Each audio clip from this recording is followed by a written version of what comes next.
Good afternoon. Welcome to the TheoTRADE afternoon video. I am Blake Young. Today is January 8th, 2026, and we're going to talk about the potential top we put in the market yesterday and how we might take advantage of it in the next move in the overall market. Now, to begin with, I do want to show you where our annual and our monthly levels are of being overbought.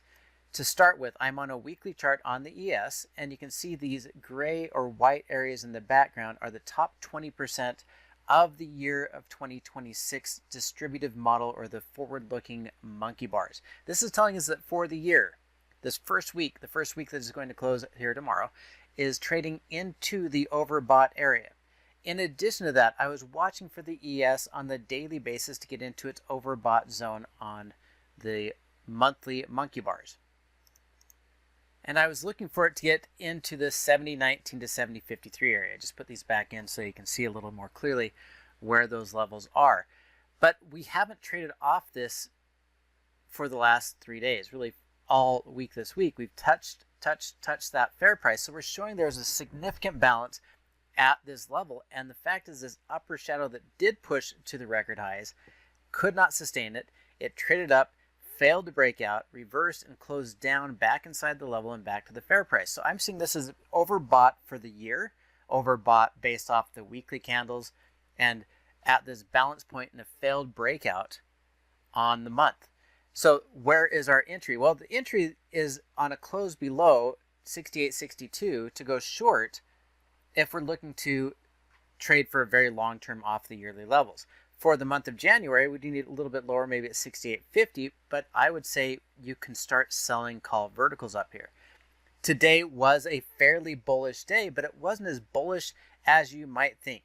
All the sectors, except for technology and healthcare, were up, and yet the weight of the technology sector in this area is down. We had 75 stocks up at one point in the day, while 25 stocks were down in the S&P 100. So our advanced decline was 3-to-1 positive, and yet we still had more capital leaving the markets than going in. When money leaves the market, leaving equities, when more capital is leaving equities than going in, even though those sectors, 9 of the 11 sectors were up, you ask the question, where did money move? If we're going into defense and like bonds, we'd expect bonds to rally.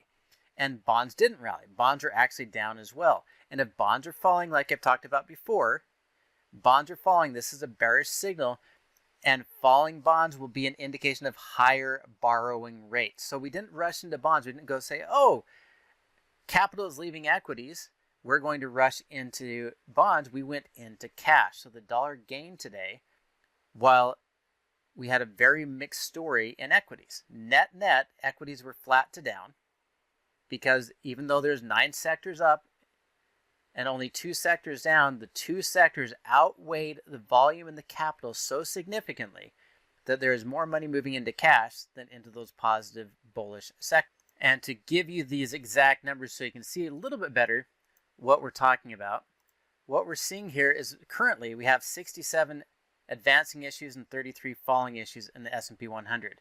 But this is what I'm talking about. We have $1.4 billion capital going into those advancing issues and $1.8 billion leaving those declining issues. And so that's a flow of capital of about $400 million out of equities and not into bonds. So whatever that $400 million plus the money leaving bonds, you could assume that that's the amount of money going into the dollar and into gold. So major corrections, and gold really didn't move that much. So major corrections in the rotation and the capital flow out of those big tech stocks, and you can see it right in that capital flow. And part of that is being driven based off what we're seeing in the economic data. The economic data is not showing us that we're doing great and that we're recovering. We can look at the data and we know that tomorrow is the big day. Tomorrow is the non-farm payroll day. University of Michigan consumer sentiment and inflation expectations. Tomorrow is the largest, most significant economic day of the year. So be very aware of that tomorrow morning. Overall, jolts don't look good. Jolts was what we had come out yesterday, job opportunity labor turnover survey, and the number of jobs available is now down at 7.15 million. That's the job openings. Now the job openings at its peak was almost 12 million. So we are way down. We're about 55% of what the peak job openings are. That's not a good sign when we have rising unemployment. And we can see how well that 7 million job openings are going to absorb the people that want jobs inside the Bureau of Labor Statistic data if we go the last month. And again, we don't know what tomorrow is going to hold, but I don't think it's going to be better than November. So as we scroll down, a couple things I want you to note in the data. This is the civilian labor force, and you can see that civilian labor force has increased. October, we didn't get the report, so we have 171,248,000 to go to 171,571,000. And a lot of people talk about the labor participation rate and the employment level. That's more important to me than the unemployment rate. Unemployment rate just tells you who's qualifying for unemployment. So we can say, look, of those people, we have 163,741,000 people employed out of the 171 million people. So that should give us a better idea of how many people are employed in the labor force, not just the 7 million here. So as we look at 7.8 million that are receiving unemployment that may want a job, and the 7.1 million job openings, those don't all match up, and this is where it gets maybe worse. This is 103 million people that are not in the labor force. 103 million people that are 16 years and older and not at retirement age that are not in the labor force. 103 million. So your 7 million jobs are not going to take care of that 103 million.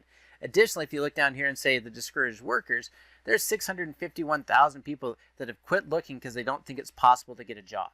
And then the last thing we're going to look at down here at the bottom is we have about 9 million people that have more than one job.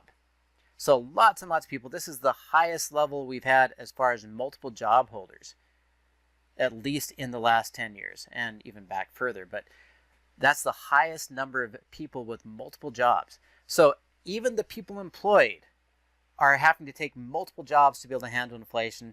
This economy is not doing great. There's a lot of uncertainty in the data that's coming out. And as we're watching the data, we see that the correction, the sell-off in many of these sectors, the dollar amounts leaving are a lot more going out than going into the markets. So there's a lot of uncertainty into this very significant Bureau of Labor Statistics report tomorrow on non-farm payroll. The question is, can we trust the data? And then the next question from that is, where are we looking for trades? If the ZN is falling, the bond prices are falling, then the TNX is going to be going up. And as you can see, the borrowing rates are rising. And that's a gap up and close higher. We haven't really broke free from the ceiling, but if we break through this ceiling, this resistance area, then rates are probably going to rise another quarter point or higher. Higher borrowing costs will be less spending, less borrowing, and less chance of hiring, no matter what the employment data says tomorrow. In addition to that, we've talked about the idea that, oh, crude's going to lower inflation further. I've said this. I've not stopped saying this for months now. I am bullish energy. I am bullish crude. I am bullish anywhere above $55 a barrel for crude, and I'm bullish the energy stocks. I've never backed away from that, with or without the Venezuela situation. So as we're looking at this, you can see crude bounced up and gained 4.2%. It takes time to get this oil in and processed, even if we are going to get 50 million barrels, and that is not a lot of barrels when you look at the global production and global demand. So I don't see this as a opportunity to sell. I look at this as a bottoming pattern and likely higher highs, higher lows. So we had the gap up and the pullback. This is the reversal in energy. We've reversed in here. We did not get a sell signal. We've actually reversed and said, yep, you can get back in and be a buyer here. And the stocks, like we've talked about before, are going to give us opportunities to continue on and collect those dividends inside of. Now I'm going to run through a list really quickly of some of my favorites that we've seen. ExxonMobil we've used in the past, and that big pullback bounced right out of its oversold area and bounced back up. I wouldn't chase this one. I'd let it breathe out one more time and then possibly get in.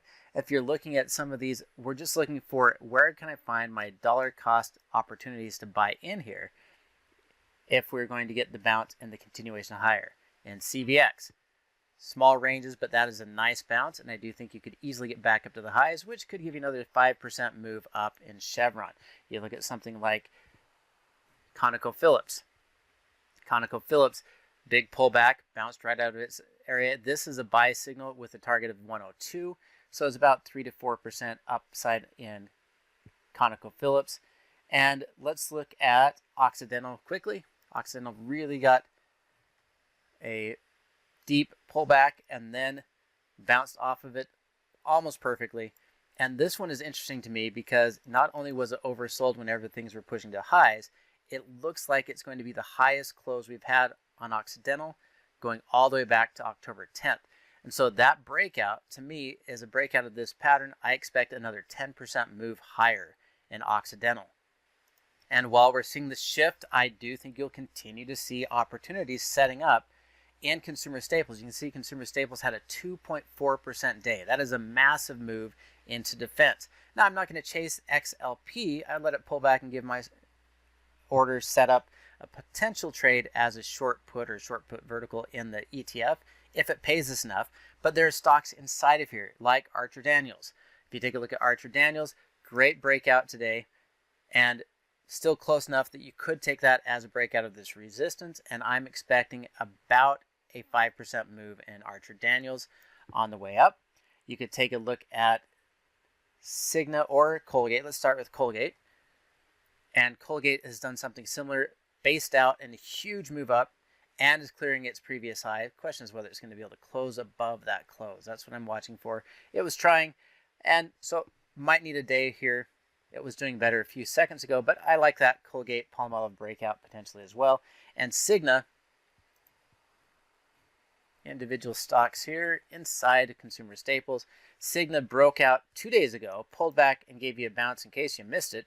And this is an opportunity to potentially trade up to fill the gap up at 298, which is a 5% move-ish in this stock as well. You could probably go all the way to 309 as well. But I am looking for that as about a 3 to 5% on most of these. So Cigna and Colgate and Archer Daniels all giving us strong moves higher and opportunities there, as well as a continuation of my focus on energy stocks, and especially the ones that pay good dividends. So check those out. Watch for continued bullish trades in energy and consumer staples.